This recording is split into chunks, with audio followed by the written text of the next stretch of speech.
Akashvani eight 90। नमस्ते दोस्तों, मेरा नाम ओम प्रकाश मानिकपुरी है। मैं ग्राम नवागांव का रहने वाला हूँ, जिला रायगढ़। रेडियो एक ऐसा शब्द है जिसे सुनते ही मन में एक धुन सी बजती है। मेरे लिए रेडियो कोई यंत्र नहीं बल्कि भावना है, जो बचपन से अब तक मेरे साथ रहा है।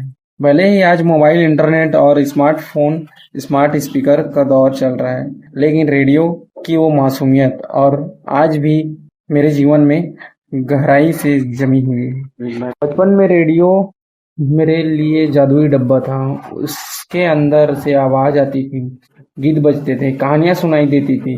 कभी कभी बारिश की आवाज में वो आवाजें हल्की होती जाती, पर फिर भी सुनाई देती थी। रेडियो पर आने वाली आवाजें मुझे घर जैसा सुकून देती थी। तब ये नहीं पता था ये आवाजें कहाँ से आती हैं, लेकिन इसे सुनकर एक जुड़ाव सा महसूस होता था। रेडियो ने मेरे पूरे परिवार को जोड़े रखा। त्योहार के समय रेडियो पर विशेष कार्यक्रम आते थे।